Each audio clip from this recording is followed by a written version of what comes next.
but d'être partout sur les crises que je viens de mentionner en initiative. Quand je dis en initiative, c'est pas faire une conférence à Paris, c'est pas forcément faire une conférence là-bas, mais se doter des bras de l'Algérie, des pays du Maghreb, parce que c'est un problème qui se pose bien au-delà de l'Algérie, et vous allez voir ce que vous allez voir. Mais pour le moment, on n'a rien vu. Et pourquoi on n'a rien vu? Parce qu'on sait que la clé, c'est d'être capable, par le dialogue et par l'échange, il y a là certainement un donnant-donnant qui doit être engagé, de convaincre ces États qu'ils ont intérêt à effectivement... Le dialogue a été rétabli par Emmanuel Macron avec le président algérien. De reprendre un dialogue, c'est de tout mettre sur la table, c'est-à-dire de ne pas isoler le sécuritaire du migratoire, le migratoire du mémoriel, le mémoriel du diplomatique à travers la question du Sahara occidental. Ça veut dire qu'il faut prendre la mesure de la complexité et en même temps s'atteler à tout ça. C'est-à-dire qu'il faut faire une chose très simple qu'on a oubliée en France. Il faut gouverner. Et gouverner... On a oublié de gouverner en France. Oui. Là, le gouvernement ne gouverne plus. Mais non.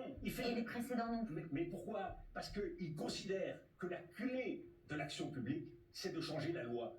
Mais on a changé la loi combien de fois sur l'immigration et ça n'a rien changé. Ce n'est pas en changeant la loi qu'on gouverne, c'est en appliquant la loi et en se battant point par point pour changer l'ordre des choses. Donc il y a un refus de la politique aujourd'hui de regarder le réel. Ou alors trop de calculs politiciens, trop d'ambition personnelle. On refuse de regarder le réel. Pourquoi? Parce que c'est difficile de gouverner. Ça demande de l'expérience. Il ne suffit pas d'être depuis 3 mois dans un ministère. Mais vous voulez rajeunir la République. Mais je veux rajeunir la République, mais ça n'empêche pas d'avoir affaire à des gens qui ont la compétence, l'expérience et surtout qui ne cèdent pas à la tentation de tout transformer en polémique. Le ministre de l'Intérieur, je n'ai rien contre lui, mais il l'a reconnu, il a fait un aveu. Il a dit « Ah, toutes les polémiques des 3 derniers mois m'ont servi. » Ben voilà, tout est là. Tout est là. Mais pour parler aux Français. Oui. A-t-il dit pour parler aux Français. Le ministre de l'Intérieur, il n'est pas là pour faire des polémiques. Il est là pour résoudre des problèmes. Mais il n'est pas là pour parler aux Français? Oui, mais le problème, c'est qui est le ministre de l'Intérieur, qui est le candidat à la présidence des LR, hein?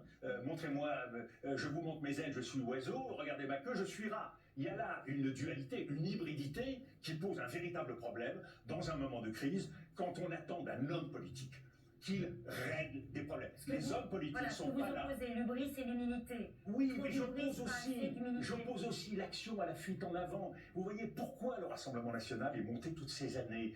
C'est parce qu'on n'a pas fait de politique et que on s'est contenté du diagnostic et qu'on s'est disputé à partir de là sur des mesures qui n'ont rien à voir avec ce qui peut réconcilier tout le monde. C'est le réel. Le réel, et croyez-moi, la politique gouvernée, c'est du réel. C'est pas de la spéculation. Quand on vous propose de partir à Saint-Pierre-et-Miquelon, alors même... Laurent Wauquiez. Oui, mais alors même... C'est ça, qui proposait de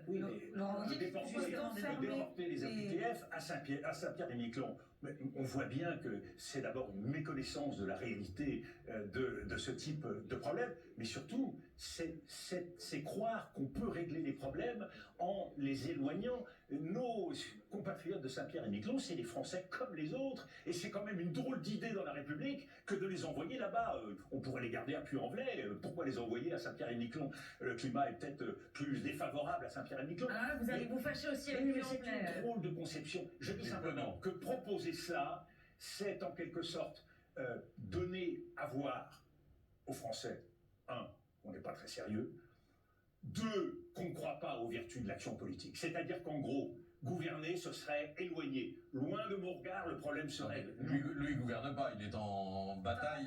Il est en campagne contre Retailleau, justement, pour la présidence de la LR. Je vous rappelle qu'une des maladies françaises, c'est qu'on croit en permanence pouvoir lier la conquête du pouvoir et l'exercice du pouvoir. Nous sommes toujours dans la conquête du pouvoir. Le résultat, c'est que les Français n'ont jamais de dirigeants qui exercent le pouvoir, parce que quand on exerce le pouvoir, c'est tellement difficile qu'on préfère continuer à séduire, à proposer des choses parfois stupides, mais en tout cas, on n'assume pas le pouvoir. Est-ce que c'est une nouvelle tentative de la droite pour aller chasser sur les terres de l'extrême droite? C'est pas une nouvelle tentative. Ça montre à quel point la cette droite est inspirée par ce qui semble le plus moteur, le plus dynamique, le plus vivant dans la vie publique française, c'est-à-dire le Rassemblement national, parce que eux donnent le sentiment de tenir les choses, de répondre aux problèmes des gens. C'est une totale illusion, puisqu'on voit à quel point Donald Trump, une fois au pouvoir, proposant les mêmes choses, est incapable de mettre en scène cela et part dans des logiques qui sont des logiques absolument folles.